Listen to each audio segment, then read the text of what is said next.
So this shows your spiritual interest. So thank you all of you for coming in spite of lot of rain.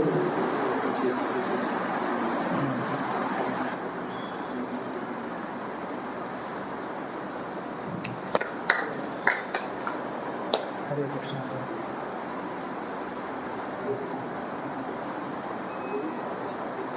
सो हमारा Padma hall में regularly होता है programme. आज थोड़ा सा change हो गया वेन्यू। आप में से कितने स्टूडेंट्स पहली बार आ रहे हैं? ओके, आप पहली बार आ रहे हैं। आपका नाम? दिवाकर। ओके, बाकी सब रेगुलरली आते हैं? ओके।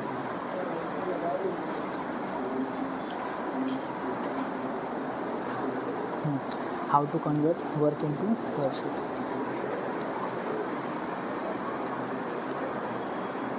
सो पीपीटी बस अभी रेडी हो रहा है।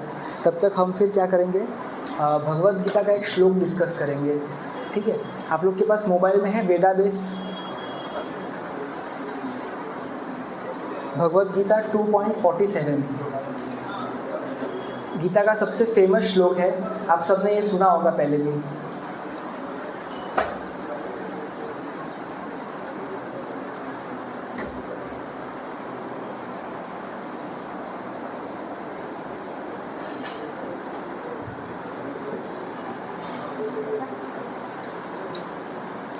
तो आज का टॉपिक क्या है मालूम है किसी को? How to convert work into worship. So आप लोगों ने बाहर की दुनिया में ये स्लोगन सुना होगा कि वर्क इज़ वर्शिप। सुना है आप लोगों ने? तो इससे क्या आपको समझ में आता है? या इन जनरल हमने स्कूल में इसके ऊपर ऐसे लिखा होगा, ऐसे होगा, इसके ऊपर ऐसे वर्क इज़ वर्शिप के ऊपर ऐसे लिखा होगा, या कहीं ट्रक के पीछे देखा होगा हमने ये स्लोगन वर्क इज़ वर्शिप। सुना आपने? इसके ऊपर ऐसे भी लिखा था हमने बचपन में स्कूल में। सो बाहर इन जनरल लोगों को क्या पता चलता है कि बस खाली हमारा अपना जॉब करो, घर वालों को मेंटेन करो, वही हमारा वर्क है और वही वर्शिप है। पर अभी आप ही सोचिए, वर्क मतलब क्या? कुछ काम करना, बराबर? कुछ अपना जॉब करना, पढ़ाई करना, घर के कुछ कामकाज करना, that is called work, our duty. और वर्शिप क्या होता है? वर्शिप वर्ड समझ के क्या समझ में आता है कि कुछ तो पूजा करना, कुछ आरती करना भगवान का, बराबर कि नहीं? कुछ भोग लगाना भगवान को, that is called worship. So how can work be worship? सोचने की बात है कि नहीं? हम बचपन में, मैं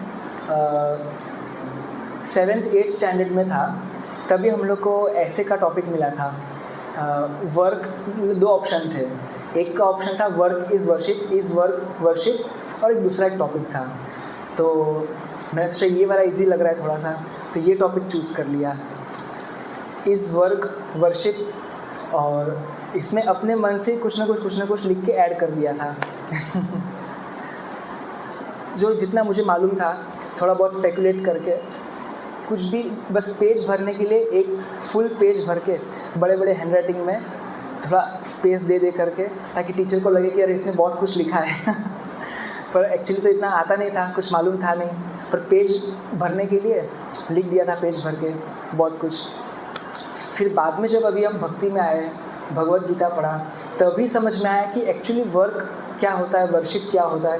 प्रभुपाद जी ने बहुत क्लियरली समझाया है इसमें।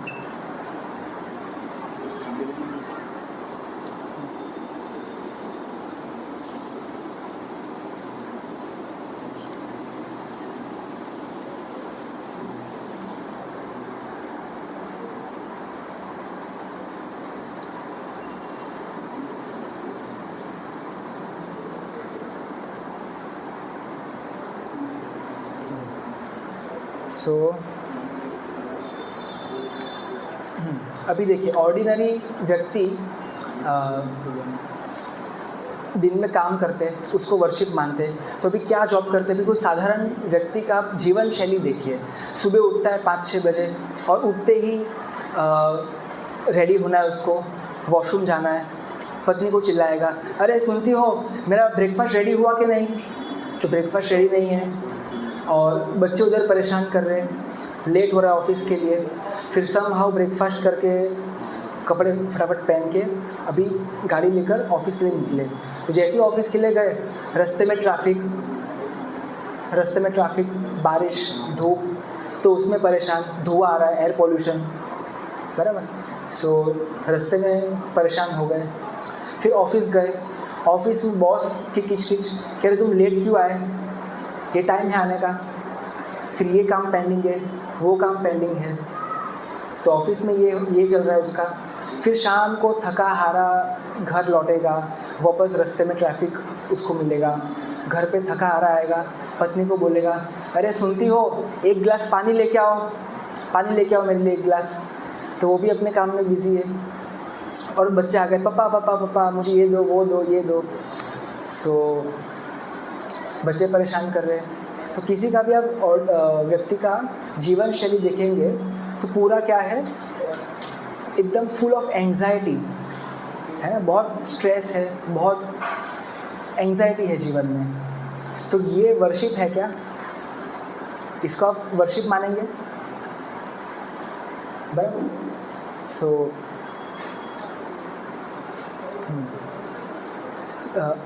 ये श्लोक मेरे पीछे रिपीट करने का प्रयास कीजिए। भगवद गीता का सबसे फेमस श्लोक है, आप लोगों ने सुना होगा टीवी में, 2.47। जिनके पास मोबाइल में है वो निकाल लीजिए।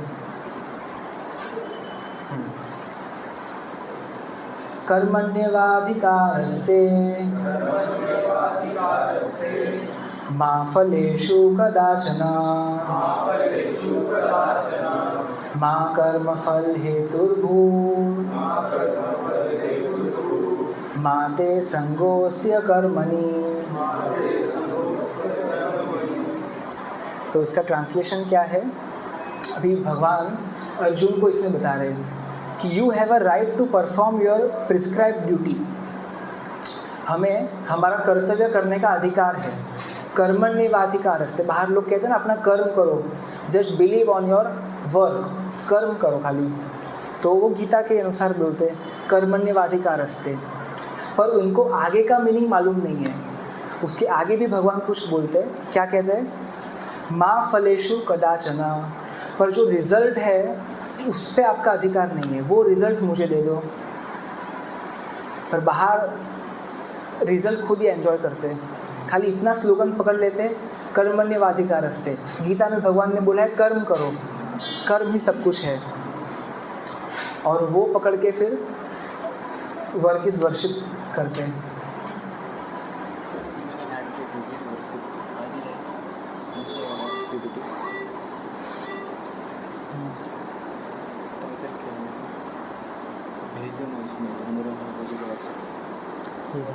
How work can become worship.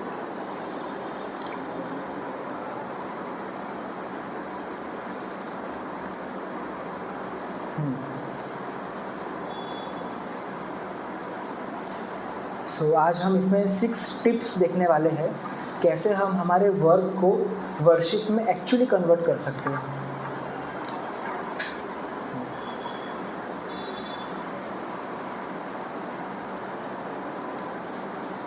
बाहर के लोग, बाहर के लाइफ में आपको 2 फिलोसॉफी देखने मिलेगा, एक होता है कर्मवाद और एक होता है दैववाद। कर्मवाद मतलब क्या, आप लोगों ने आपके क्लासरूम, स्टूडेंट्स कितने हैं यहाँ पर, स्टूडेंट्स ओके, और वर्किंग जॉब करने वाले 1 2 3 4 ओके 5। तो आप लोगों ने अपने स्कूल डेज में देखा होगा, कुछ बॉयज़ होते हैं बहुत ज़्यादा स्टडीज़ करते हैं, दिन भर अपना पढ़ाई लिखाई करते हैं, दिन भर स्टडीज़ करते हैं, और दिन रात एक पूरा अपना खाना पीना भूल के, खेल कूद छोड़ करके दिन भर स्टडीज़ करते हैं। देखा आपने ऐसे स्टूडेंट्स को आपकी लाइफ में?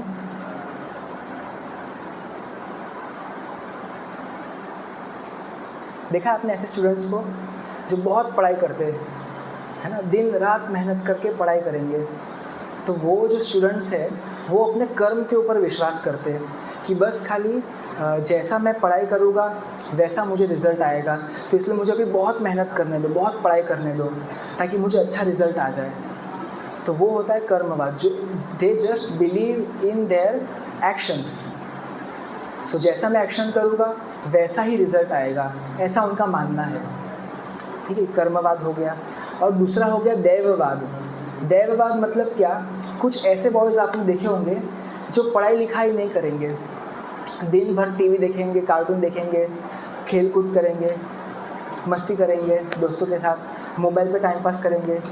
और मम्मी बोलेगी बेटा पढ़ाई करो, तो बोलेगी नहीं नहीं, अपना मेरे भाग्य में अगर अच्छे मार्क्स लिखे हैं तो वो तो आने ही है, पढ़ाई करो या ना करो वो तो जो लिखा है भाग्य में वो होने ही वाला है, तो अभी मुझे खेलने दो, मम्मी परेशान मत करो अभी। देखा आपने ऐसे स्टूडेंट्स?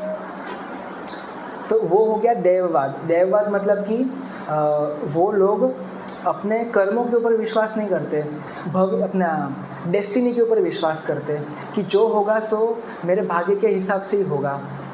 तो अभी आराम से अभी खेल कूद करो, मस्ती करो, अगर अच्छे मार्क्स लिखे तो आ ही जाएंगे, अच्छा जॉब लिखा है तो आ ही जाएगा, क्यों फिर इतना मेहनत करना। तो दोनों प्रकार के आपको बॉयज़ मिलेंगे, तो इसको एक कर्मवाद वाले और एक दैववाद वाले। पर भगवत गीता के अनुसार ये दोनों ही फिलॉसफी, दोनों ही सिद्धांत क्या है, गलत है। ये अपना पेंडुलम होता है ना, पेंडुलम, उसके एक्सट्रीम साइड्स है दोनों के दोनों, कर्मवाद और दैववाद। तो बैलेंस क्या है, एक स्टोरी से आपको पता चलेगा। जैसे अभी आप में से कोई फार्मिंग बैकग्राउंड से कोई है, फार्मिंग के बैकग्राउंड से? ओके, 2 स्टूडेंट्स हैं हमारे। सो आप लोगों ने फार्मिंग में देखा होगा, फार्मर है वो क्या करता है, अपना जब खेती के लिए खेती करना है उसको, तो पहले वो खेत जोतेगा, फिर बीज वगैरह लगाएगा, बराबर। और फिर क्या करेगा, राह देखेगा कब बारिश आएगा। अपना वो कैनल वगैरह नहीं है, बारिश के ऊपर पहले निर्भर होते थे पहले के ज़माने में। तो कर्मवाद मतलब क्या हो गया कि अपना कर्म करना है, ड्यूटी करना है। फार्मर ने अपना ड्यूटी कर लिया, क्या किया उसने, खेत जोत करके उसमें सीड्स बो दिए, तो वो उसका ड्यूटी था। और अभी दैववाद, तो अभी उसके हाथ में बारिश आना उसके हाथ में है क्या, वो अभी उसके हाथ में नहीं है, हमारे हाथ में नहीं है, वो किसके हाथ में है, भगवान के हाथ में। तो अभी दोनों फिलॉसफी का बैलेंस क्या है कि अपना कर्म भी करना है और फिर भगवान के ऊपर निर्भर रहना है। अगर कोई बीज बो दिया और बारिश सपोज़ नहीं आया, तो उसके हाथ में नहीं है, बारिश आना नहीं आना वो भगवान के हाथ में है।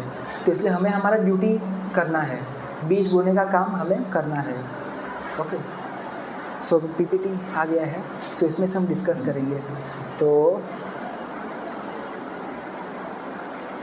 अभी जैसे सभी कोई सरकार है, वो जब कंट्री देखती है तो हमारे लिए बहुत कुछ सुविधा बना कर देती है ताकि हम अच्छे से रह सकें। तो अभी देखेंगे, एक होती है सरकार, अपनी मटेरियल वर्ल्ड की सरकार, और एक होती है यूनिवर्सल गवर्नमेंट, जो भगवान की सरकार है, जो प्रकृति के द्वारा हम लोग को मिलता है। तो 2 सरकार है, तो अभी देखिए कंपेयर करेंगे दोनों को, ठीक है। सो पहला है अभी समाज में कानून ठीक से रहे, सब लोग नियम कानून पालन करें प्रॉपरली, इसलिए सरकार ने क्या बनाया है, होम मिनिस्ट्री। पहला क्या है, होम मिनिस्ट्री। सरकार ने होम मिनिस्ट्री बनाया ताकि सब लोग अपना नियम कानून अच्छे से पालन करें समाज में। तो अभी भगवान ने भी कुछ ऐसा कुछ नियम कानून बनाया है ताकि समाज में सब सुविधा रहे, सुख शांति रहे। एनीबडी? सो ये भगवान ने बनाया यूनिवर्सल गवर्नमेंट।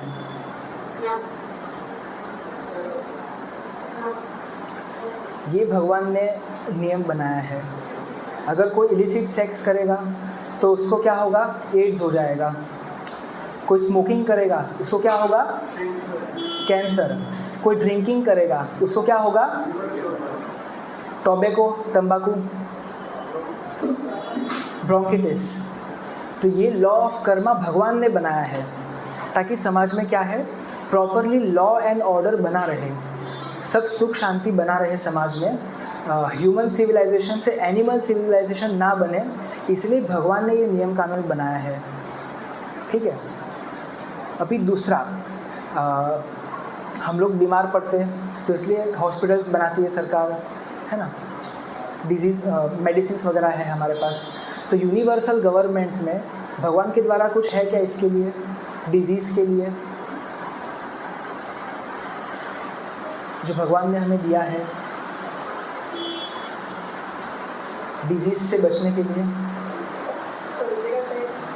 तुलसी। हाँ, वेरी गुड, करेक्ट आंसर। तो भगवान ने क्या है, आयुर्वेदिक मेडिसिनल हर्ब्स दिए हैं, तुलसी का पेड़ दिया है, बहुत सारे ऐसे हर्ब्स दिए हैं, मेडिसिन दिए हैं प्रकृति में, जिसको खा करके हम ठीक हो सकते हैं, बराबर कि नहीं?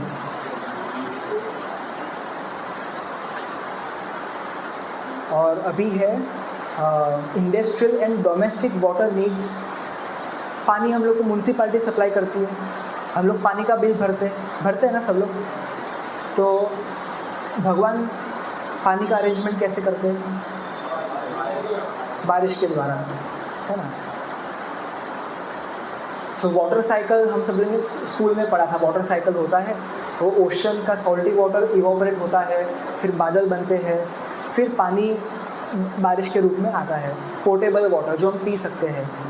तो ये वाटर साइकिल तो मालूम है हम लोग को, पर ये वाटर साइकिल बनाया किसने वो हम लोग को मालूम है? कभी हमने सोचा, कभी स्कूल में टीचर को पूछा हमने कि वाटर साइकिल, ये साइकिल तो है पर बनाया किसने ये साइकिल? पूछा हमने कभी स्कूल में टीचर को? बस खाली फटाफट नोट कर लिया कि हाँ भाई ऐसा कुछ साइकिल होता है, नोट कर लिया। तो ये भगवान ने बनाया है वाटर साइकिल, नेचुरल है प्रकृति में। फिर नेक्स्ट है ग्रेन्स, वेजिटेबल्स और milk, ministry of social welfare. तो भगवान ने उसके लिए क्या बनाया है? प्रकृति के द्वारा हम सबको मिल रहा है, खाने के लिए अन्न मिल रहा है, दूध, पानी, that is provided by God. अभी इलेक्ट्रिसिटी, पंखा चल रहा है, लाइट चल रहा है, ये हम सरकार ने सुविधा करके दिया है। हम लोग बिजली का बिल पे करते हैं और सरकार हम लोग को बिजली देती है, लाइट, पंखा सब चलाते हैं हम लोग। तो भगवान ने क्या सिस्टम बनाया है? हाँ, सन एंड, नहीं लाइटिंग के लिए, इलेक्ट्रिक लाइटिंग के लिए ऐप नहीं, हाँ मून, सन एंड मून। तो ये भगवान के द्वारा नेचुरल लाइटिंग सिस्टम है ना। आज तक इसका बिल पे करने की ज़रूरत नहीं है हम लोग को, नेचुरल भगवान ने दिया है, सन एंड मून। करेंसी, हम लोग को पैसे हैं 10 रुपीज़, 20 रुपीज़, 500 रुपीज़, तो सरकार ने दिया है नोट। तो भगवान ने क्या करेंसी का सिस्टम दिया है? हाँ बताओ, यस करेक्ट, हाँ correct answer, gold, very nice. और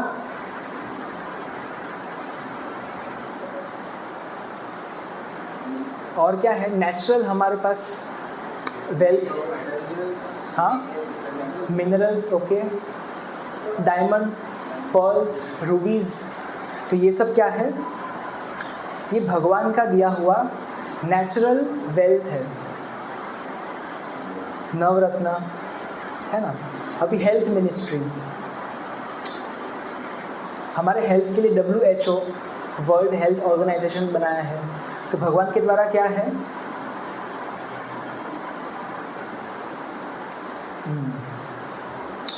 सन एंड रेन क्लिप्स क्लीनलीनेस। तो सूरज की हीट की वजह से जो भी गंदगी है इवोपरेट हो जाती है, कहीं कुछ स्मेल आ रहा है इवोपरेट हो जाता है, बारिश के पानी से सब गटर नाले सब फुल हो जाते हैं तो वो भी साफ़ हो जाते हैं। That is arrangement of defence ministry. Yes, so हमारे डिफेंस के लिए भगवान ने बनाया है डिफेंस मिनिस्ट्री। क्या क्या है डिफेंस मिनिस्ट्री हमारे लिए? 3 डिफेंस मिनिस्ट्री, कौन से हैं? नेवी, एयरफोर्स और आर्मी। तीनों लेवल के लिए ज़मीन, पानी और आकाश तीनों पे रक्षा करने के लिए सरकार ने हमें बनाया है हमारे लिए। भगवान ने क्या बनाया है? डिफेंस सिस्टम देख लिया आपने, हाँ, ओजोन लेयर, यस। पर अभी हम लोग इतना पॉल्यूशन हो रहा है, क्या है, मोनो ऑक्साइड छोड़ रहा है, मोनो कार्बन डाइऑक्साइड, उसकी वजह से ओजोन लेयर ब्रेक हो रहा है ना। सो भगवान ने तो डिफेंस सिस्टम बनाया है, एकदम कड़क डिफेंस सिस्टम बनाया है, पर हमारे मिसमैनेजमेंट की वजह से, पॉल्यूशन की वजह से वो ब्रेक हो रहा है और हार्मफुल यूवी रेज आ रहे हैं, जिसकी वजह से लोगों को कैंसर जैसा बीमारी होने का चांसेस है। तो आज का जो धूप है वो इतना अच्छा नहीं है। पहले के ज़माने में आप धूप में बैठोगे तो अच्छा लगेगा, विटामिन डी मिलेगा, कहते हैं ना ऐसा, सुबह का धूप ले लो। पर आज तो अभी सुबह का धूप भी रिस्की है लेना। कि ओजोन लेयर डिप्लीट हो रहा है, यूवी रेज आ रहा है। सो और क्या है डिफेंस सिस्टम?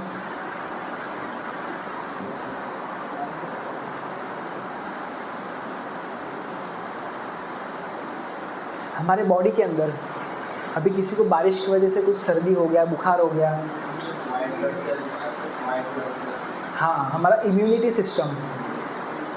सो इम्यूनिटी सिस्टम भगवान ने बनाया है, ऐसे बनाया है कि कुछ हल्का सा खरोच लग गया, कुछ खून निकला, बिना मेडिसिन लगाए भी अपने आप ठीक हो जाएगा 3-4 दिन में, है ना। So that is defence system given by God. Education ministry, इतने सारे सब्जेक्ट्स है हमारे पास पढ़ने के लिए, मटेरियल नॉलेज के लिए। भगवान ने क्या दिया है हमें? भगवत गीता और वेदास, बाइबल एंड कुरान।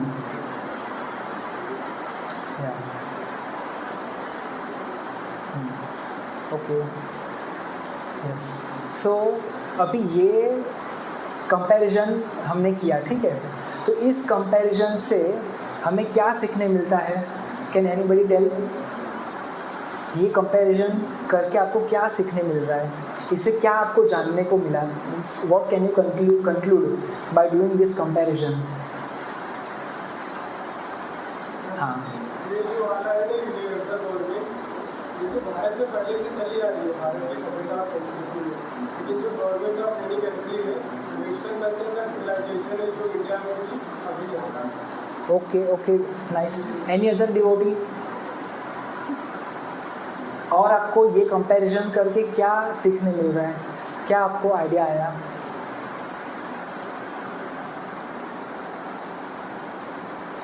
हरे प्रभु जी की सब कुछ देने वाला भगवान है। हाँ, वेरी नाइस कंक्लूजन। भगवान है सब कुछ देने वाले। Okay, yes. और रोशन ब्रो? ओके, समाज को ठीक रखने के लिए रूल्स बहुत ज़रूरी है। Okay, very nice. सो कुछ लोग हैं वो क्या कहते हैं कि भगवान पत्थर दिल है, या सिर्फ पत्थर की मूर्ति है, या भगवान के बारे में कुछ जानते हैं, कुछ बुरा हो गया हमारे जीवन में तो तुरंत मन में प्रश्न आता है कि भगवान सच में होते हैं या नहीं होते, बराबर कि नहीं? आता है ऐसा मन में प्रश्न। ओ माय गॉड में आपने देखा होगा, अर्थक्वेक आ गया तो भगवान को दोष देने लग गए कि भगवान है तो किधर है, अगर है तो फिर मेरे साथ ऐसा क्यों हुआ, बराबर। तो ये जब हम कंपैरिजन करते तो क्या देखने मिलता है कि भगवान बहुत क्रूर नहीं है, कोई क्रूर व्यक्ति नहीं है जो बस पनिशमेंट देने के लिए बैठे हैं कि तुमने ये गलती किया, अभी तुम्हें पनिशमेंट देता हूँ, अभी ये पनिशमेंट देता हूँ, अभी ये तुम्हें पनिशमेंट देता हूँ। ऐसे भगवान कोई क्रूर व्यक्ति नहीं है। भगवान भी क्या है? हमारे पिता है, पिता के समान है। Lord Krishna is our supreme father and we are all children of God. So अभी अगर कोई पिता है तो अपने पुत्र से वो नफ़रत करेगा या प्रेम करेगा? डेफिनेटली प्रेम करेगा, बराबर। सो इससे ये कंपैरिजन जान के हम लोग को पता चल रहा है कि भगवान हमसे कितना प्रेम करते हैं। इसीलिए हमारे लिए भगवान ने देखो कितना सब बना के रखा है, कितना सब सिस्टम दिया भगवान ने, है ना। Moon light, sunlight free of cost, grains, rice, wheat खाने के लिए दे रहे भगवान, मून लाइट, सनलाइट दे रहे, शुद्ध हवा दे रहे भगवान, वेल्थ दे रहे, नेचुरल वेल्थ दे रहे, सब कुछ भगवान के द्वारा हम लोग को इतना कुछ मिल रहा है। सो कृष्णा लव्स अस, भगवान हम लोग को बहुत प्रेम करते हैं कि ये मेरे जो बच्चे हैं ये मुझे भूल करके यहाँ पर आए हैं भौतिक संसार में, तो इनको असुविधा ना हो, इसीलिए मैं इनको सब प्रोवाइड करता हूँ। सारे सीजनल फ्रूट्स, ये सीज़न में ये फ्रूट, ये सीज़न में ये फ्रूट। अच्छा लगता है ना, गर्मी में मैंगो खाना, वाटरमेलन खाना, शुगर केन जूस पीना, ठंडी में पपैया खाना ये सब नो। और इतने सारे प्रकार के वेजिटेबल्स हैं, इतने प्रकार के फ्रूट्स हैं। तो क्यों है, अगर सिर्फ सपोज़ एक ही चपाती होता, एक ही आटा होता, एक ही सब्जी होता और एक ही फ्रूट होता और एक ही राइस होता, तो पसंद आता हम लोग को कि अरे आज भी यही सब्जी, शाम को भी यही सब्जी, कल भी यही सब्जी, परसों भी यही सब्जी, क्या है ये बराबर कि नहीं। But Krishna is so merciful. भगवान हमसे प्रेम करते हैं कि मेरे जो बच्चे हैं उनको वैरायटी मिलना चाहिए, सुखी से रहे, वो एंजॉय करे यहाँ पर, इसलिए भगवान ने इतना सारा वैरायटी हमारे लिए दिया है। सो ये पढ़ के ये कंक्लूजन आना चाहिए कि Krishna is not a cruel God, he is our loving father who loves अस।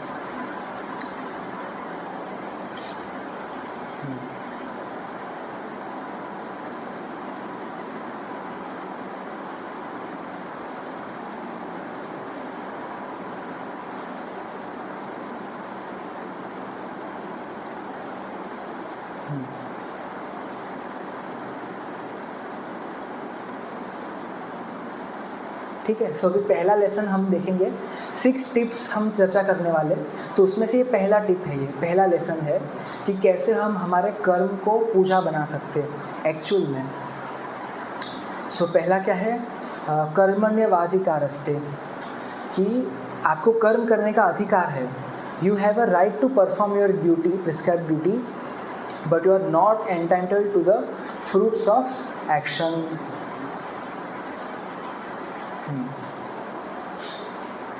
सो सब कुछ भगवान के कंट्रोल में है, सब कुछ भगवान का सृष्टि है सारा, हर एक चीज़ के मालिक भगवान है। तो हम लोग को भगवान को धन्यवाद देना चाहिए कि भगवान आप इतना कुछ हमें दे रहे हैं, थैंक यू। और फिर अभी रिज़ल्ट को कैसे हम भगवान को दे सकते हैं, तो ये टाइम फॉर्मूला है। हमें हमारा थैंक यू बोलने के लिए, भगवान को थैंक यू बोलने के लिए ये टाइम यूज़ करना चाहिए। क्या क्या है टाइम, टी फॉर टाइम। जैसे आप लोग अभी अपना टाइम दे रहे हो भगवान के लिए, भगवान के बारे में सुनने के लिए अपना टाइम दे रहे हो, बराबर। फिर intake, I for intake of food. तो जो भी हम खाते हैं भगवान को भोग लगा के खाना चाहिए, भगवान के लिए टाइम यूज़ करना चाहिए, भगवान को भोग लगा के खाना चाहिए। और मनी, जो भी हम धन कमाते हैं उसमें से थोड़ा सा परसेंट भगवान को डोनेशन देना चाहिए, मनी भगवान की सेवा में यूज़ करना चाहिए।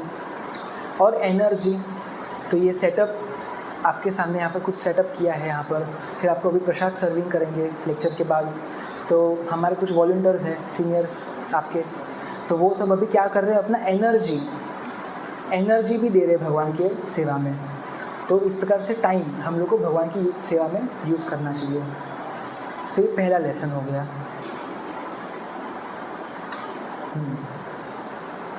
कोई पढ़ना चाहेगा? Anybody can read this loudly?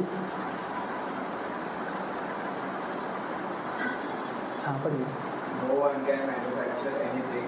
All eatables include grains, fruits, vegetables, milk, sugar, etc. Everything is supplied by God. या सो आपने भी एक कंपनी का नाम सुना होगा आपने, जो सब फूड प्रोडक्ट्स बनाते हैं। तो उस कंपनी का नाम क्या था? Food processing company. क्या नाम था उसका? Food processing company. वो कंपनी वाले ऐसा नाम लिख सकते हैं क्या? फूड मैन्युफैक्चरिंग कंपनी, ऐसा नाम दे सकते हैं क्या? नहीं दे सकते। क्यों? क्योंकि उनको भी मालूम है कि हम हमारे लेबोरेटरी में, हम हमारी कंपनी के अंदर राइस का एक दाना भी नहीं उगा सकते।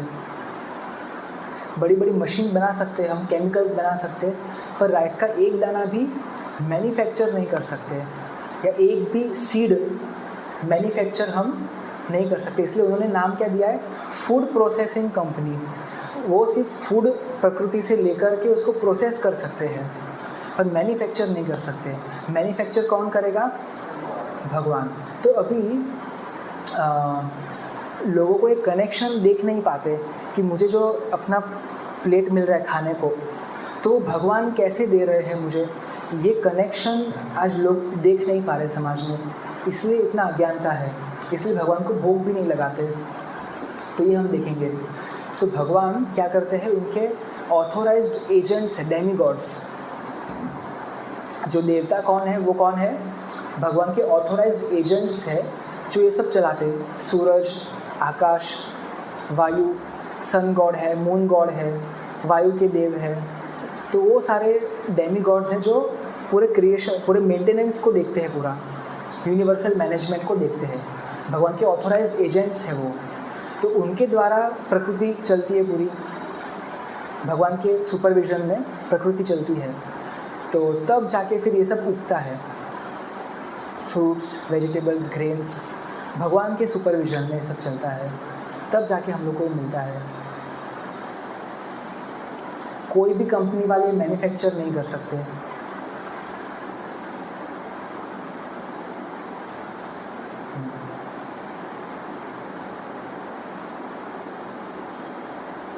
इवन जो रॉ मटेरियल्स है और इवन कोई अगर नॉनवेज खाता है तो नॉनवेज भी मैन्युफैक्चर नहीं कर सकते, है ना, वो प्रकृति के द्वारा मिलता है।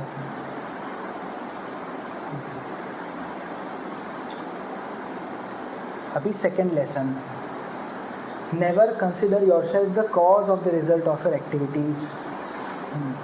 हाँ, सो ये फॉर्मूला है, you can please repeat after me.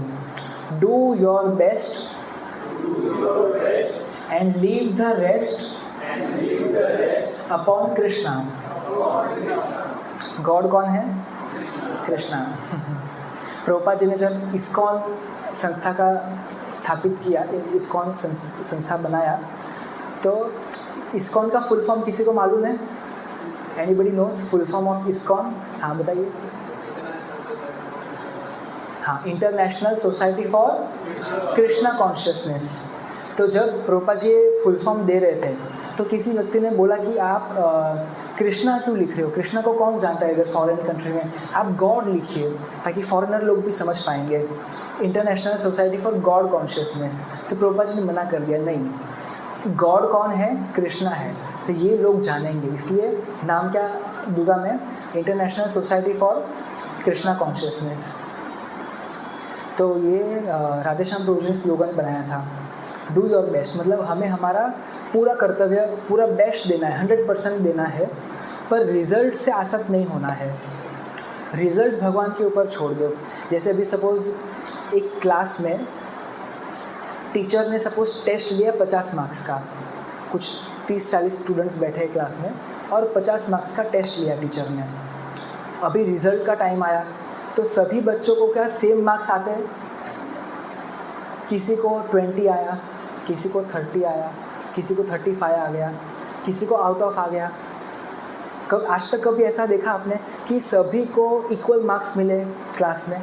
आज तक कभी ऐसा नहीं हुआ। तो इससे क्या समझ में आता है हम लोग को?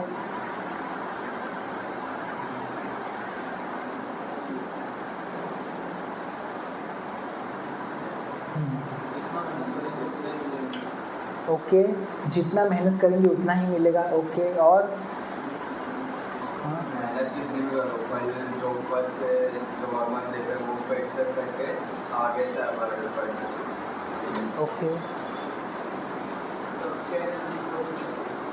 हाँ, यस, एनर्जी नहीं, इंटेलिजेंस।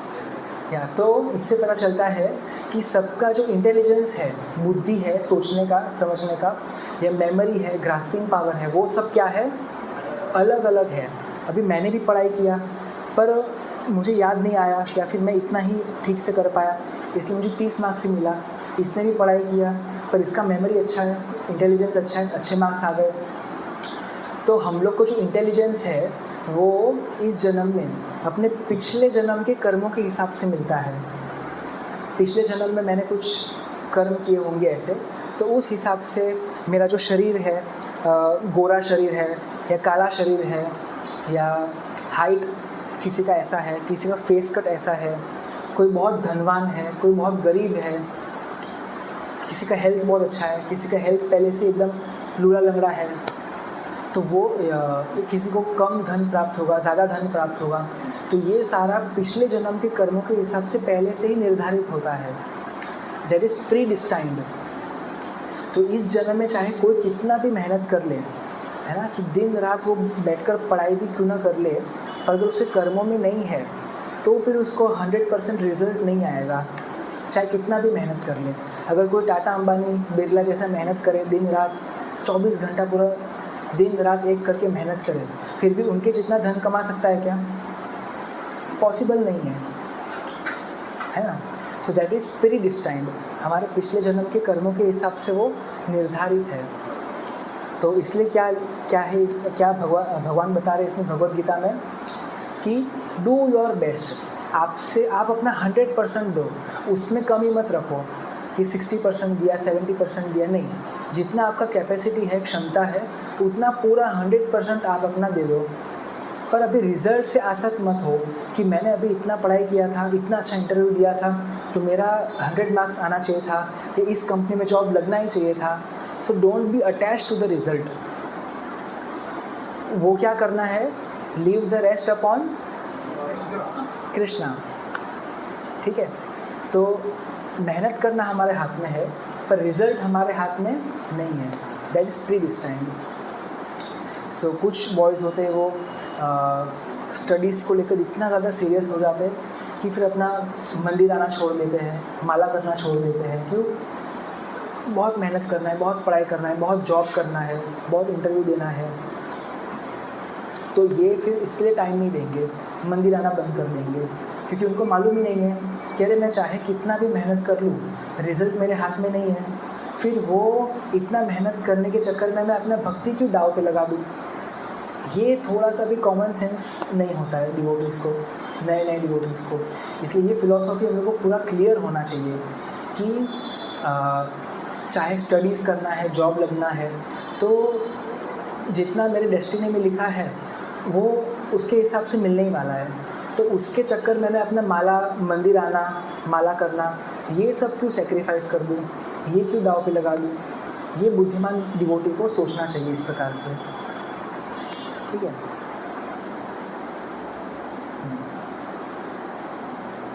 अभी लेसन नंबर 3,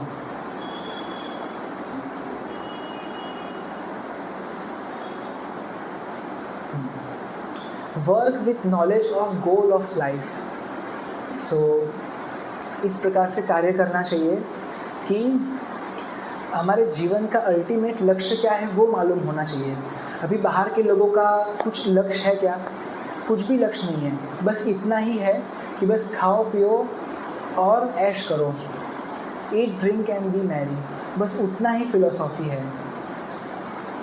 तो बस अपना स्टडीज़ करो, स्टडीज़ पे ध्यान दो, अपना जॉब पे ध्यान दो, बस खाली इतना ही उनका विज़न है। बस इसके आजू बाजू कुछ देखना ही नहीं है, बस इतना ही लक्ष्य है छोटा सा। अपना स्टडीज़ करो, अपना जॉब करो, शादी करो और घर वालों को मेंटेन करो, बस नैरो विज़न। पर अल्टीमेट गोल क्या है लाइफ का वो मालूम होना चाहिए। जैसे अभी हम लोग हमारा फ्यूचर का प्रिपरेशन करते हैं, है ना, कि मुझे भी डॉक्टर बनना है, इंजीनियर बनना है, तो अभी मेरा प्रिपरेशन चालू है, बराबर कि नहीं? स्टडीज़ चालू है, प्रिपरेशन चालू है डॉक्टर बनने का। So we are preparing now for our future, bright future. पर किसी ने इस लाइफ के बाद क्या होगा, उसके बाद मेरा फ्यूचर क्या होगा, उसके बारे में कभी सोचा है? उसका प्रिपरेशन कभी किया है किसी ने कि चलो मैं मेरा नेक्स्ट लाइफ का प्रिपरेशन करता हूँ? सोचा है कभी ऐसा किसी ने? नहीं, है ना। So this life is not all in all, next life exist.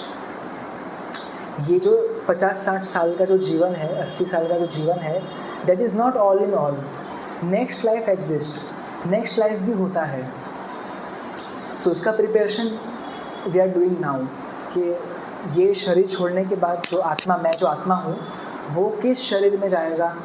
84 lakh प्रकार की योनियाँ हैं, एनिमल्स, बर्ड्स, रेप्टाइल्स, तो फिर ये किस बॉडी में जाएगा, निम्न योनि में जाएगा, ऊपर के लोकों में जाएगा। तो उसका प्रिपरेशन अभी करना चाहिए, otherwise our future will be dark. अभी अगर किसी को बहुत धन प्राप्त हुआ है, बचपन से वो अमीर खानदान में जन्म हुआ है, पहले से एकदम हेल्दी फेयर बॉडी है, मस्कुलर बॉडी है, एकदम बढ़िया इंटेलिजेंस है और सब कुछ अच्छा है लाइफ में, तो उसको पिछले जन्म के अच्छे कर्मों के हिसाब से अभी उसको प्राप्त हो गया है। ठीक है, पास्ट लाइफ में अच्छे कर्म किए थे इसलिए अभी अच्छा धन मिल रहा है, एकदम फेयर कलर है, एकदम अच्छा इंटेलिजेंस है, इतना अच्छा कॉम्पिटेंस है, पिछले जन्म की अच्छे कर्मों की वजह से है।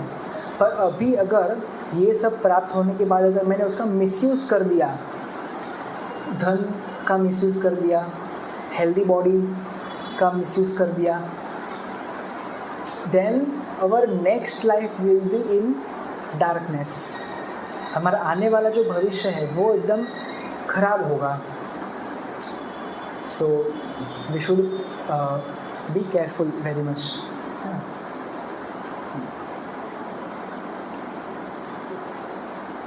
सो लेसन नंबर 4 क्या है? Give up unholy professions. तो जो वर्जित कार्य है वो त्याग देना है। तो भागवतम के अनुसार कौन से 4 कार्य वर्जित है? पहला है नो मीट ईटिंग, दूसरा नो इंटॉक्सिकेशन, तीसरा नो गैम्बलिंग और चौथा नो इलिसिट सेक्स। सो आप में से कितने लोगों ने ये 4 प्रिंसिपल्स के बारे में सुना है? पहले सुना है? ओके, सो शॉर्ट में डिस्कस करेंगे। अभी नॉनवेज अगर कोई खाता है तो उसके जो ब्रेन के जो फाइन टिश्यूज़ है वो पूरी तरह से डेड हो जाते हैं, उसका दिल एकदम पत्थर दिल हो जाता है। देखा है आपने किसी को अगर कोई नॉनवेज खाता है तो एकदम वो ही becomes very very cruel hearted, वो किसी को भी मारने के लिए काटने के लिए सोचेगा नहीं, एकदम निर्दयी हो जाता है उसका दिल नॉनवेज खाने से। और जो दिमाग में जो हमारे ब्रेन में फाइन टिश्यूज़ होते हैं तो वो जब नरिश होते हैं फाइन टिश्यूज़, तो फिर हम बहुत अच्छे से सोच सकते हैं कि मैं कौन हूँ, मैं शरीर हूँ क्या, आत्मा हूँ, नेक्स्ट लाइफ क्या होता है, भगवान कौन है, मेरा भगवान के साथ संबंध क्या है, ये चैंटिंग क्या होता है, मंदिर जाना है क्या। तो ये सब फाइन चीज़ें, सटल चीज़ें हम लोग को समझ में आना शुरू होती है। अगर कोई नॉनवेज खाता है तो उसको ये सब स्पिरिचुअल नॉलेज कुछ भी समझ में नहीं आएगा, कुछ भी समझ में नहीं आएगा कि मैं कौन हूँ, आत्मा क्या होता है, ट्रांसमाइग्रेशन पुनर्जन्म क्या होता है, भगवान कौन है, कुछ भी स्पिरिचुअल नॉलेज समझ में नहीं आएगा। एंड इसलिए भगवान बुद्ध अवतरित होकर आए कि एनिमल किलिंग को रोकने के लिए। सो उसका भी बहुत भारी पाप लगता है हम लोग को, because they are also living entities, उनमें भी आत्मा है, वो भी भगवान के अंश है। अगर हम उनको मारकर काट के खाएंगे सो पाप लगेगा, तो इसलिए हम लोग को बचना चाहिए। इवन एग्स और फिश भी अवॉइड करना चाहिए, ये भी मीट ईटिंग के प्रिंसिपल में आता है, वरना हम दया नहीं दिखा पाएंगे किसी के ऊपर भी। That person becomes like just like animals. Einstein pain wave theory सुना है आपने? Einstein pain wave theory. तो आइंस्टाइन ने डिस्कवर किया था कि जब किसी जानवर को मारते हैं तो उसको भी पेन होता है। Do you agree? जानवर को मारते हैं तो उसको पेन होता है। All of you agree? So उस पेन की वजह से एक वेव क्रिएट होती है एटमॉस्फेयर में, और वो फिर एटमॉस्फेयर में रहती है, और उसके कारण उस वेव्स के कारण मटेरियल नेचर कैसे रिटेलिएट करता है, किस रूप में? Cyclone, floods, tsunamis. अभी चाइना में क्या आया था? कोविड। तो कोविड भी क्यों आया? Because of unrestricted animal killing. वो बंदर का खोपड़ी गला काट के उसमें स्ट्रॉ डाल के खून पीते थे, कुछ आकाश में उड़ता हुआ कुछ खा लिया, रेंगता हुआ दिखा वो खा लिया। कुछ भी जानवर खा लेते थे. So because of unrestricted animal killing प्रकृति का ये रिएक्शन था. फिर कुछ सुनामी आ गया. आए दिन न्यूज़पेपर में आप लोग को देखने मिलता होगा कि अभी सुनामी आ गया, इधर ये साइक्लोन आ गया, ये आ गया, वो हो गया. पहले ऐसा होता था कि आज से 50 साल पहले, 100 साल पहले ऐसा बिल्कुल नहीं. रेयरली कभी आपको ये सब इंसिडेंट्स देखने मिलेंगे, सुनने मिलेंगे. पर अभी आए दिन न्यूज़पेपर में लेटेस्ट आज की ताज़ा खबर सुनने मिल रही है. इधर ये हो गया, इधर वो हो गया. क्यों? क्योंकि एक दिन में अगर आप काउंट करने जाओगे तो मिलियंस ऑफ एनिमल्स का स्लॉटर हो रहा है. फॉरेन कंट्रीज़ में तो कई गुना ज़्यादा हो रहा है. अभी तो इंडिया में भी गली गली में नॉनवेज की शॉप है. सो ऑल ओवर वर्ल्ड में देखेंगे तो मिलियंस ऑफ एनिमल्स का स्लॉटर हो रहा है. इसीलिए प्रकृति इस प्रकार से रिएक्शन देती है. सो इसलिए वो अवॉइड करना चाहिए. फिर नेक्स्ट है इंटॉक्सिकेशन. सो इंटॉक्सिकेशन लेने से क्या होता है, हम तपस्या नहीं कर पाते.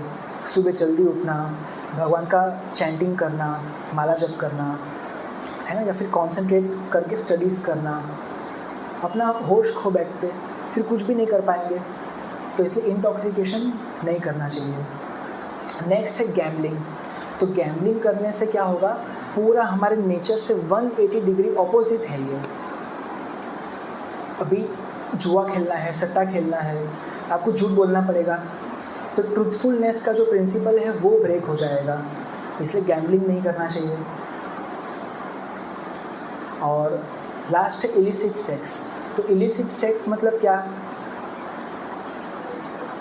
Sex before marriage and outside marriage. Sex is not restricted, it is for producing child, producing Krishna conscious child. But before marriage, marriage के पहले अलाउड नहीं है, और मैरिज के बाहर आउटसाइड मैरिज अपनी विवाहित पत्नी, धर्म पत्नी के अलावा किसी और के साथ नहीं कर सकते. सो दैट इज़, अगर किया तो that is called illicit sex. That is not allowed.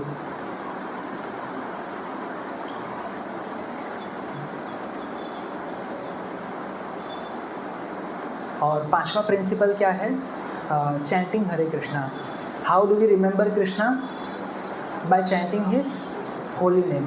कोई बच्चा, कोई लड़का अगर कहे हाँ मैं तो अपने मन में भगवान का स्मरण करता हूँ, 24 घंटे मेरे मन में राम राम राम चलते रहता है, तो उससे काम चलेगा क्या, है ना. एक बार प्रभुपाद जी को ऐसे ही व्यक्ति आए और बोला कि स्वामी जी मैं तो दिन भर मेरे मन में चलते रहते. वो हालांकि बिजनेस कर रहा है, नोट गिन रहा है, सब कारोबार में अपना व्यस्त है, पर क्या बोल रहा है, माला करने की ज़रूरत नहीं है मुझे, सब अंदर सब चल रहा है मेरे अंदर, सब चल रहा है मेरे, हरे कृष्ण हरे राम अंदर चलते रहता है वो.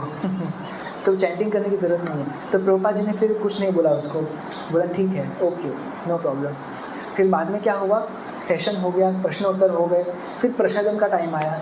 तो अभी सब लोग बैठे हैं लाइन में अपना थाली लेकर प्रसाद के लिए, सब डिवोटीज सर्विंग कर रहे हैं. और अभी उस व्यक्ति का चांस आया, तो प्रभुपाद जी ने रोक दिया, नहीं वो व्यक्ति क्या है उसको मत दो, वो मन में खा लेगा. सो प्रभुपाद जी ने बोला कि आप चैंटिंग मन में करते हो तो ऐसे मन में भी खा लो, मन में ही खा लो, चलेगा क्या ऐसे. उसमें स्वामी जी कैसी बात कर रहे हैं आप, ऐसे थोड़ी हो सकता है मन में खा लिया तो वैसे ही मन में चैंटिंग कर लिया, ऐसे भी नहीं हो सकता है. प्रैक्टिकली हम लोग को 5 मिनट 7 मिनट निकाल करके डेली चैंटिंग करना चाहिए. लाउडली, मन में चैंटिंग नहीं करना चाहिए. Loudly we should chant, loudly, थोड़ा सा वॉल्यूम बढ़ाकर, वरना मन में अलग अलग विचार चलते रहेंगे. Okay, we should chant little loudly and pronunciate very clearly. एकदम स्पष्ट उच्चारण करना चाहिए. आप में से कितने डिवोटीज चैंटिंग करते हैं? ओके, ऑलमोस्ट सारे करते हैं. तो 3 पीस का ध्यान रखना चाहिए. पहला क्या है, पोस्चर. पोस्चर कैसा होना चाहिए हमारा, ऐसा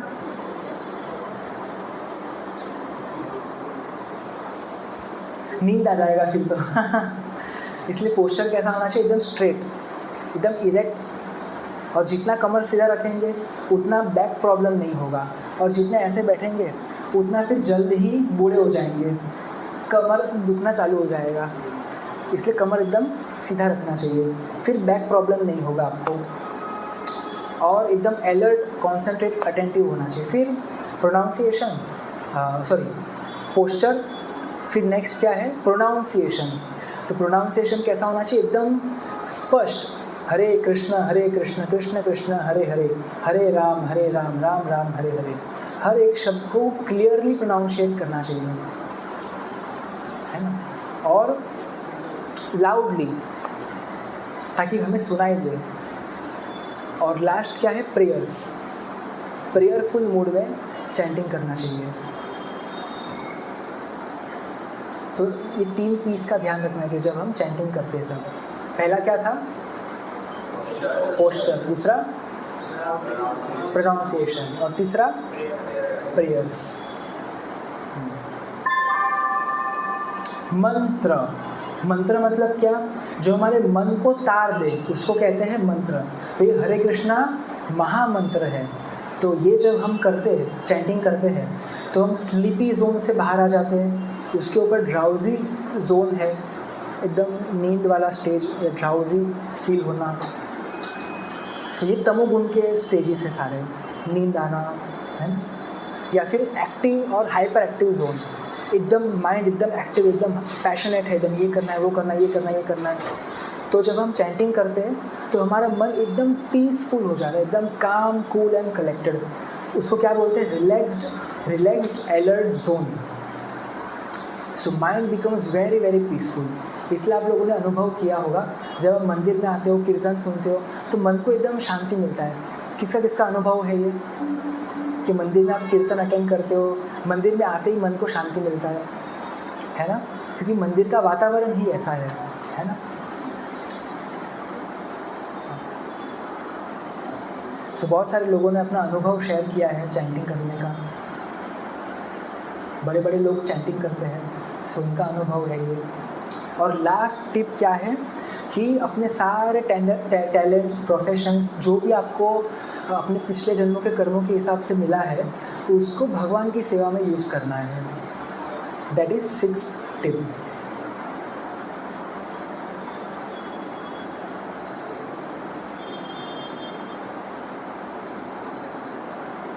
ठीक है, पहला क्या था कि सब कुछ भगवान का है, इस नॉलेज के साथ कार्य करो।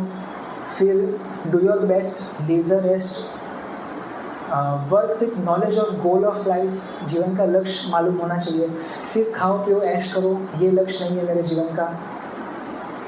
अनहोली प्रोफेशंस, क्या थे वो अनहोली प्रोफेशंस? 4 अनहोली प्रोफेशंस कौन से थे? No meat eating, no gambling, no intoxication और नो इलिसिट सेक्स। और भगवान का स्मरण कैसे करना है? हाँ, चैंटिंग करके। 3 पीस हमने देखा। और सारे टैनल, किसी को गाना अच्छा आता है तो भगवान के लिए गा सकता है, किसी को माला बनाना आता है भगवान के लिए माला बना सकते हैं, किसी को कुकिंग करना अच्छा आता है कुकिंग कर सकते हैं। तो जो भी हमारे स्किल्स, टैलेंट्स हैं हमारे पास, सब हम लोग को भगवान की सेवा में यूज़ करना चाहिए। और आज क्या है? हाँ, कौन सा एकादशी? आषाढ़ी एकादशी। ये महाराष्ट्र में सबसे फेमस और सबसे एकदम इम्पोर्टेंट एकादशी माना जाता है। अपने भगवान पांडुरंगा, कोई गया है पंढरपुर? आप में से कोई पंढरपुर गया है? ओके, 1 और 2। तो आज के दिन वहाँ पर लाखों लोग आते हैं भगवान पांडुरंग का दर्शन करने के लिए। Drama team is ready?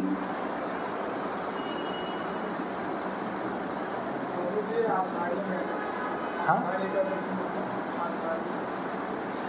Monsoon, जो मानसून सीज़न में एकादशी आती है उसको आषाढ़ी एकादशी कहते हैं। जून जुलाई के महीने में, आषाढ़ महीना। अच्छा, ओके। सो इसको कहते हैं आषाढ़ी एकादशी। एकादशी के दिन हम लोग को ज़्यादा से ज़्यादा भगवान का चैंटिंग करने का प्रयास करना चाहिए। 1 माला करते तो 1000 माला करने का लाभ मिलता है। और आज स्पेशल जगन्नाथ जी का दर्शन किया आप लोगों ने? आप में से रथ यात्रा में कल कौन कौन आए थे? ओके, बहुत सारे लोग नहीं आ पाए। सो कल आना चाहिए था आपको। बहुत बढ़िया एक्सपीरियंस रहा। रथ पे जगन्नाथ जी आए और सब लोग उत्साहपूर्वक डांस करते हुए, कीर्तन करते हुए पूरा प्रोसेशन निकला था। और सभी लोगों ने रेन डांस किया। बारिश एकदम ज़ोरदार बारिश आ गया था। भगवान ने एकदम पीछे एकदम कीर्तन चल रहा है ज़ोरदार, और सब एकदम बारिश में एकदम डांस कर रहे हैं सब लोग एकदम। तो इतना बढ़िया, वो भी रास्ते में बिंदास होकर। तो ऐसा एक्सपीरियंस आपको कभी नहीं करने मिलेगा। और डिवोटीज़ ऐसे डांस कर रहे थे कि सब लोग भगवान को छोड़ के डिवोटीज़ को देख रहे थे। सब डिवोटीज़ की वीडियो निकाल रहे थे, अरे कैसा डांस कर रहे हैं, ऐसा डांस आज तक हमने कभी देखा नहीं, ये इतने खुश कैसे हैं, क्या इन्होंने पी लिया कि इतने खुश कैसे हैं ये। सो ये खाली साल में एक ही बार एक्सपीरियंस करने को आपको मिलेगा, जगन्नाथ रथ यात्रा। तो जब भी रथ यात्रा हो तो मिस नहीं करना चाहिए, छुट्टी लेके हाफ डे लेके आने का प्रयास करना चाहिए। और अभी 5 दिन तक जगन्नाथ जी है यहाँ पर, वेडनेसडे तक अपने मंदिर में ही है। सो आपको दर्शन कीर्तन का लाभ मिलेगा जगन्नाथ जी का। और ओके, किसी का कुछ प्रश्न है? अभी ड्रामा शुरू होने वाला है, 5 मिनट है। Any questions? प्रभु जी, आपने कहा था ना कि कर्म करो और जो फ्रूट है वो रेस्ट छोड़ दो, लेकिन जब प्रैक्टिकल लाइफ में होता है ना तो वो डिटैचमेंट कितना वर्क नहीं होता, तब कहीं ना कहीं जाता ही है मन रिजल्ट्स की। तो यस, तो इसलिए हम लोग को फिलोसॉफी क्लियरली समझना चाहिए कि एक्चुअली मेरे हाथ में कुछ भी नहीं है। अभी सपोज़ मैंने पेपर अच्छा लिखा, ठीक है, सो एक मेरा फ्रेंड था, तो उसने बहुत अच्छा पूरा 2 महीना 3 महीना लगा करके पढ़ाई किया और एग्ज़ाम दिया उसने, पर उसका रिज़ल्ट बहुत ख़राब आया। और मेरा दूसरा एक फ्रेंड था, तो उसने 2-3 महीना खाली टाइम पास किया, मज़ा मस्ती किया, और एग्ज़ाम के कुछ 2-3 दिन पहले पिछले साल के पेपर्स पढ़ लिए, खाली गो थ्रू कर लिया पिछले साल के कुछ क्वेश्चंस, और वो क्वेश्चंस प्रिपेयर करके एग्ज़ाम दे दिया, और उसका बहुत अच्छा रिज़ल्ट आ गया और कंपनी में उसका सिलेक्शन हो गया। सो हमारे हाथ में नहीं है, that we should know, we should ultimately depend upon Krishna. हमारा पूरा प्रयास करना चाहिए, बट रिजल्ट से डिटैच होना चाहिए। हरे कृष्ण प्रभु जी, जैसे कि जब हम ड्यूटी जब चालू करते हैं करना, कोई कार्य करना चालू करते हैं, अपने गोल को अचीव करते हैं, हमारे अभी आपने बताया कि अपने मन को कृष्ण में लगा के अपने कार्य को करना चाहिए। क्योंकि जब सिचुएशन विपरीत हो, अनुकूल नहीं हो, प्रतिकूल हो, एकदम एक्सट्रीम हो, और जिस समाज में हम रहते हो एक्सट्रीम है ही, उस समय अपने मन को कैसे कंट्रोल करना चाहिए, अपने बिहेवियर को कैसे कंट्रोल करना चाहिए, अपने हर एक चीज़ को कैसे कंट्रोल करके उस गोल पे चलना चाहिए, उस बात पे जो एक्चुअल बात है और जो हमको मेन चीज़ करना है उसको प्राप्त करना है। ओके, क्वेश्चन सब सुना सबने अच्छे से? Very important question. हम सबके लाइफ में ऐसे सिचुएशंस आते हैं। So I will tell you one story. So एक लड़का था गांव का, उसको तैरना बहुत पसंद था, तैरना अच्छे से उसको आता था। तो उसने ऐसे ही बस तैरते बहुत वो एकदम अंदर चला गया, एकदम समुंदर के एकदम अंदर तक पहुंच गया, और इतना अंदर पहुंच गया अभी कि अभी उसको वापस जाने में बड़ा मुश्किल हो रहा था, थक गया, एकदम मुश्किल लग रहा था। तो फिर समहाउ उसको कुछ तो लकड़ी का टुकड़ा, कुछ तो ऐसा मिल गया, छोटा सा बोट का टूटा फूटा कुछ टुकड़ा मिल गया। तो उसका सहारा ले करके वो समहाउ पानी के बहाव से एक आइलैंड में जा पहुंचा, और आइलैंड में छोटा सा वीरान टापू था, अकेला व्यक्ति था वो। तो अभी दिन भर तो कुछ फ्रूट्स इधर उधर खा करके उसने काम चला लिया, पर जैसे ही रात का समय आया तो भी आवाज़ आने लग गया, खूंखार जानवरों का आवाज़ आने लग गया। सब रात को निकलते ना बाहर सारे जानवर, शेर, चीता, बहुत सारे अलग अलग प्राणी थे उस टापू पे। तो वो डर गया और पेड़ के ऊपर जा कर के चढ़ गया, और रात भर सोया नहीं बेचारा, पेड़ के ऊपर बैठा रहा और देखता रहा, अरे जानवर है, इधर सब जानवर है। डर डर के बेचारा टहनी को पकड़ के ऊपर ही रहा रात भर। फिर समहाउ दिन का समय आया, दिन शुरू हुआ और सब चले गए जानवर। तब अभी उसने सोचा कि ठीक है, अभी तो रात मैंने ऐसे बिता लिया, पर अभी मैं एक झोपड़ी तैयार कर देता हूँ, ताकि जो कल का जो रात होगा वो मैं सुकून से सो करके बिता सकूँ। तो उसने दिन भर अपना फ्रूट्स खा के काम चलाया, झोपड़ी बनाने के लिए सब मेहनत करके, बहुत मेहनत से एक ही दिन में झोपड़ी तैयार कर दिया। और फिर ढूंढ रहा था टाकू के पास बीच में वो आ रहा था, देख रहा था कि कहीं कोई बोट जा रहा है क्या, बोट जा रहा है क्या, कोई है क्या, हाथ दिखा रहा था बोट को, रुको हो रुको, मुझे बचाओ, मैं इधर हूँ, दिखो इधर, देखो देखो, बचाओ बचाओ। पर किसी ने देखा नहीं, जितने भी बोट आए, शिप आए, सब दूर दूर से गुजर के चले गए, किसी ने ध्यान नहीं दिया। और अभी जब शाम का समय होने आया तो वो भी खुश था कि अभी झोपड़ी में सो जाऊंगा आराम से। पर समहाउ अचानक क्या हो गया, उस झोपड़ी में आग लग गई और पूरा का पूरा झोपड़ी जल करके खाक हो गया, राख हो गया, धुआं पूरा निकलने लग गया, पूरा झोपड़ी जल के राख हो गया। तो बेचारा अभी एकदम मायूस हो गया और तुरंत भगवान को ब्लेम किया कि अरे भगवान कितने क्रूर है, कितने क्रूअल है। देखो मुझे हेल्प करने के बदले जो मेरा एक लास्ट चारा था मेरे पास झोपड़ी का, वो भी जल कर राख हो गया। भगवान अगर है तो मुझे हेल्प क्यों नहीं करते, कहाँ पर है भगवान? अगर भगवान है तो हेल्प करना चाहिए ना, मैं हेल्प मांग रहा हूँ, हेल्प नहीं कर रहे भगवान। तो भगवान को फिर ब्लेम करने लग गया, उसका भगवान से फेथ चला गया कि भगवान सच में है नहीं एक्चुअली, छोड़ो, मैं भाई भगवान को भी मानूंगा ही नहीं, भगवान हो ही नहीं सकते, मेरा भी सारा श्रद्धा खत्म हो गया, भगवान कुछ भी नहीं है। तो ऐसे उसके मन में विचार आ रहे थे।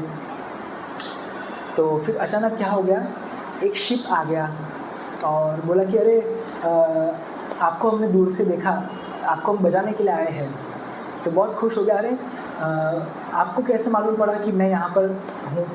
तो बोले कि हम तो बस दूर से जा रहे थे और उधर आइलैंड पे कुछ धुआं देखा हमने, तो लगा कि धुआं है तो कुछ तो होगा उधर, इसलिए हम देखने के लिए आ गए, धुआं देख के हम इधर देखने के लिए आ गए, तो आप दिख गए। तो फिर उसके मन में रिलैक्स हुआ, अरे देखो मैं भगवान को ऐसे ही कोस रहा था कि भगवान नहीं होते, पर अगर झोपड़ी जलता नहीं तो क्या वो शिप आता उधर? आता ही नहीं।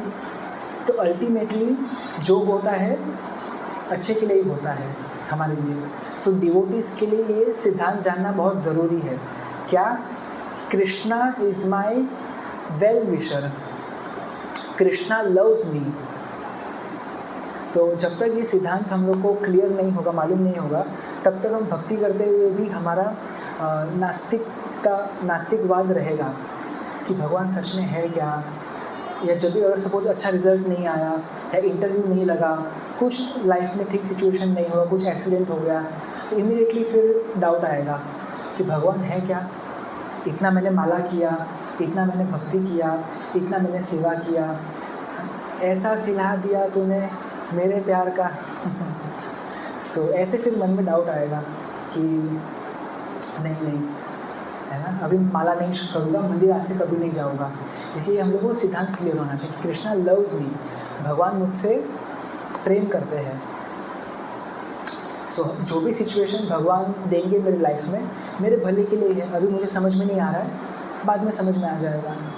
तो श्रद्धा रखते हुए we should continue our duty and our chanting, our services.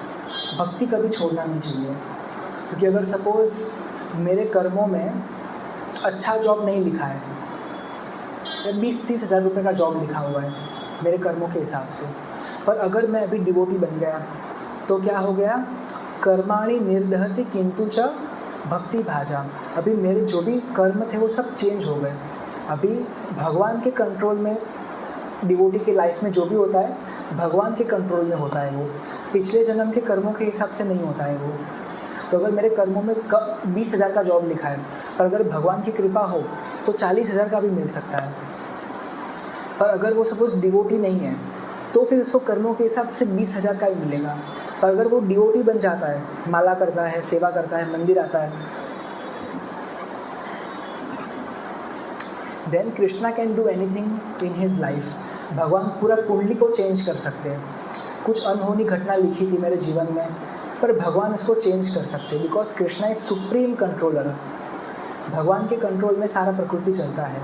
So Krishna can change my karma also. और भगवान चाहे तो सुदामा को धन देके इतना अमीर बना दिया, तो भगवान चाहे तो है ना, सुदामा की तरह धनी बना सकते हैं हम लोग को। ऐसा नहीं कि कृष्ण की भक्ति करेंगे तो गरीब रहेंगे। सुदामा को इतना धन दे दिया भगवान ने, तो भगवान की इच्छा है तो दे भी सकते हैं, अगर हम उसके लायक हैं तो। और अगर हम इसके लायक नहीं है तो जैसे बलि महाराज से सब छीन लिया तो वैसे ही भगवान कर सकते हैं। So in all situation we should depend upon Krishna and only pray that हे प्रभु, चाहे मेरे जीवन में कैसा भी स्थिति आए, अप्स एंड डाउन्स आए, मेरा भक्ति कभी ना छूटे, भक्तों का संग कभी ना छूटे, चैंटिंग कभी ना भूलूँ मैं। So that should be our prayer and we never forget your lotus feet. Any other question? Hare Krishna प्रभु। मेरा सवाल ये है कि प्रभु जैसे कि चैंटिंग के टाइम पे बहुत लोग कृष्णा ये वर्ड यूज़ करते हैं और मोस्टली बहुत लोग कृष्णा वर्ड यूज़ करते हैं, तो राइट वर्ड क्या है, कृष्णा की कृष्णा?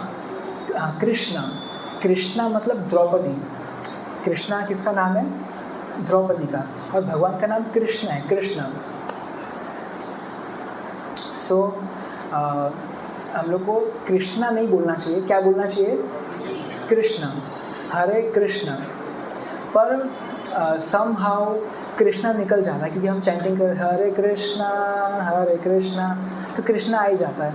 तो कोई बात नहीं, भगवान क्या है? भावग्रही जनार्दन। अभी हम हरे कृष्णा ऐसे नहीं कर पाते तो नो प्रॉब्लम। कृष्णा क्या है? भावग्रही जनार्दन है। तो जैसे चाइनीज़ लोग हैं तो उनके वोकेबलरी में र शब्द है ही नहीं, र के बदले क्या है? ल है। तो वो लोग कैसे चैंटिंग करते, सुना आपने कभी चाइनीज़ लोग को? हरे कृष्णा कृष्ण कृष्ण हरे हरे, हरे राम राम राम हरे हरे। सो भगवान क्या उसका चैंटिंग स्वीकार नहीं करेंगे? करेंगे, क्योंकि भगवान भाव के भूखे हैं। अगर भगवान कभी ऐसा देखने लगेंगे कि अरे इसने कृष्णा बोला, मुझे बुलाया ही नहीं, ठीक है मैं अभी स्वीकार नहीं करूँगा, मैं इसके पास नहीं आऊँगा अभी। सो अगर ऐसे भगवान देखने लग जाए फिर तो भगवान मर्सीफुल नेचर उनका नहीं होगा। पर कृष्णा इस भावग्रही जनार्दन। सो हमारा इंटेंशन भगवान को पुकारने का ही होना चाहिए। अजामिल, सुना अजामिल के बारे में? बहुत पापी व्यक्ति था, पर मृत्यु के समय पे उसने समहाउ, उनके बेटे का नाम नारायण था, तो मृत्यु के समय पे उसने अपने बेटे को पुकारा। बेटे से बहुत आसक्त था, तो यमदूत लेने आए तो उसने अपने बेटे को पुकारा, नारायण, जोर से बोला नारायण अपने बेटे को। तो वहाँ से कौन आ गए? विष्णुदूत आ गए। विष्णुदूत कह रहे इसने तो भगवान का नाम लिया है, तो चलो भगवान के धाम। यमदूत झगड़ा करने लग गए, अरे इसने तो अपने बेटे का नाम पुकारा है, भगवान को नहीं पुकारा है, तो इसको हम यमदूत यमराज के पास लेके जाएंगे। विष्णुदूत झगड़ा कर रहे, नहीं नारायण आपके बेटे का नाम पहले पड़ा, अजामिल के बेटे का नाम पहले पड़ा, या भगवान का नाम पहले पड़ा? नारायण, किसका नाम पहले पड़ा? भगवान का। तो फिर इसने नारायण भगवान को बुलाया, तो अभी हम वैकुंठ लेके जाएंगे इसको। तो ऐसे दोनों में झगड़ा हो गया, विष्णुदूत और यमदूत में। फिर यमदूत को भगा दिया विष्णुदूत ने। तो भगवान भावग्रही जनार्दन है। सो ठीक है, drama team is ready? Okay, any other question till now?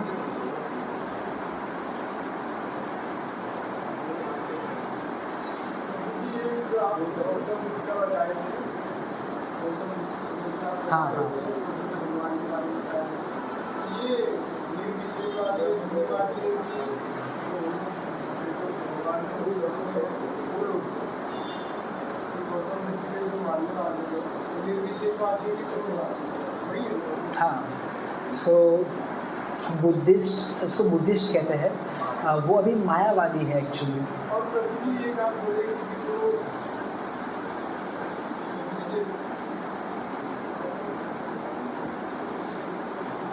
जैसे आप बताए थे कि जो बुद्धिस्ट को जब बुद्ध भगवान आए उन्होंने कानूनों को काटना उनका सब बंद किया, लेकिन आज हम देख रहे हैं कि जो उनको मानने वाले हैं, उनके फॉलोअर्स हैं, वही सब ज़्यादा खाते हैं, जैसे चाइना, जापान, ये सब बुद्धिस्ट कंट्री है।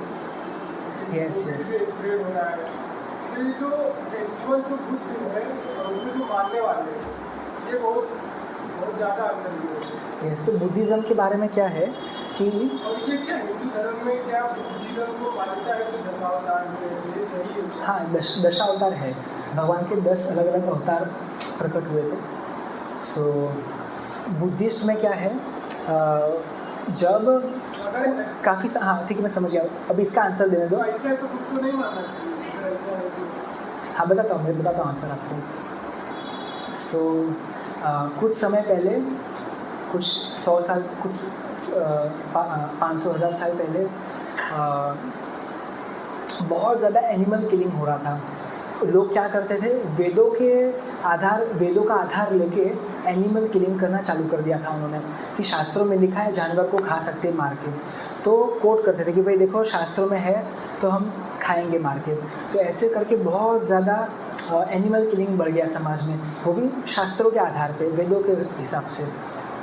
फिर उसको स्टॉप करने के लिए भगवान बुद्ध का अवतार लेकर प्रकट होते हैं, और उन्होंने फिर प्रचार किया कि वेद वगैरह सब बकवास है, वेद वगैरह कुछ होते ही नहीं है, स्क्रिप्चर्स वगैरह सब नकली है, सब बकवास है, तो वो उसको मत मानो। अभी ऐसा प्रीचिंग क्यों किया भगवान ने, स्वयं भगवान ने? क्यों? क्योंकि वो लोग वेदों का आधार लेके एनिमल किलिंग कर रहे थे। तो अभी वेद को उन्होंने डिक्लेयर कर दिया कि है ही नहीं, इसलिए वो धीरे धीरे एनिमल किलिंग स्टॉप हो गया। तो उनका पर्पस था अहिंसा, अहिंसा परो धर्मो। ये भगवान बुद्ध का पर्पस था, अहिंसा परो धर्मो। पर अभी के जो बुद्धिस्ट हैं वो अहिंसा को फॉलो करते ही नहीं है। इवन अभी उनका रबर स्टैम्प रिलीजन हो गया है खाली। आपको बस एक फॉर्म भरना होगा, उसमें आपको दिया हुआ है, आपको जो करना है कर सकते हो, जो खाना है खा सकते हो, पूरी छूट है। बस खाली एक रबर स्टैम्प लगा दो कि आप बुद्धिस्ट हो। सो अभी पूरी छूट दे दी है उन्होंने। So that is wrong actually. अभी कालांतर में वो पूरा डाइल्यूट हो गया सिद्धांत, पर एक्चुअल पर्पस था अहिंसा परो धर्मो, कि अहिंसा होना चाहिए, जानवर को नहीं खाना चाहिए मार के। That was the purpose.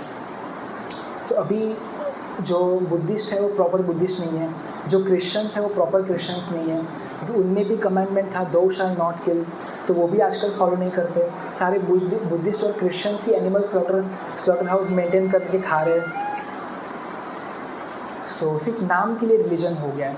Prabhupada ji कहते थे कि मैं आपको कन्वर्ट करने नहीं आया हूँ कि आप बुद्धिस्ट हो तो हरे कृष्णा वाले बन जाओ, क्रिश्चियन हो तो हरे कृष्णा वाले बन जाओ, कन्वर्ट करने नहीं आया हूँ। आप जो रिलीजन फॉलो करते हो वो फॉलो करो, पर उसके प्रिंसिपल्स को अच्छे से फॉलो करो। ये प्रभुपाद जी का कहना था। क्योंकि आज कोई भी रियल फॉलोवर नहीं है क्रिश्चियन का या फिर बुद्धिस्ट या दूसरे समाज का। उनकी वजह से इतनी नकारात्मक नीतियाँ समाज में हावी होनी चाहिए। सो आज आपके लिए एक ड्रामा प्रस्तुत करने वाले हैं। आषाढ़ी एकादशी का स्पेशल भगवान पांडुरंग के ऊपर बहुत सुंदर ड्रामा है। Drama team is ready?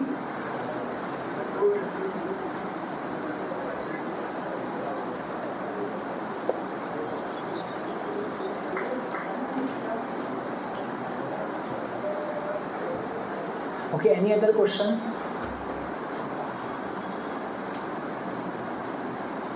दो मिनट और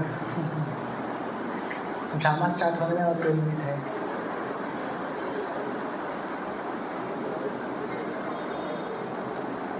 No questions? Okay, then I will share something.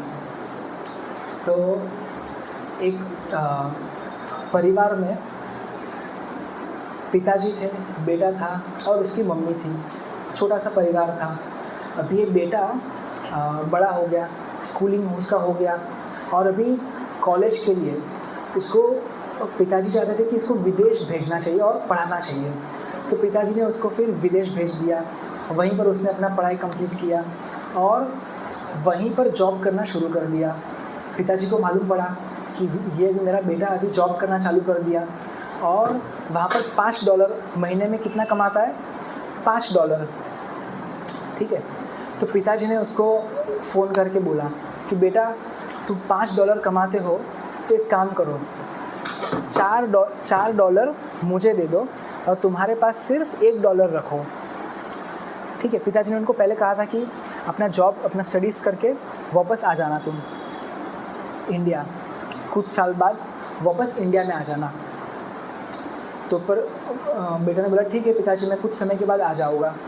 और जब जॉब भी लग गया तो बेचारा बहुत दुखी हो गया, उदास हो गया। अरे पिताजी ऐसा क्यों बोल रहे हैं, $5 कमा रहा हूँ और 4 मांग रहे, एक ही डॉलर दे रहे हैं मुझे, ऐसा क्यों बोल रहे हैं पिताजी। तो बहुत नाराज़ थे, दुखी थे पिताजी से, पर क्योंकि पिताजी मांग रहे थे इसलिए उन्होंने दे दिया पिताजी को $4, महीने में $5। हरे कृष्णा। महीने में $5 कमाता था, $4 पिताजी को भेजता था, सिर्फ $1 उसके पास था। तो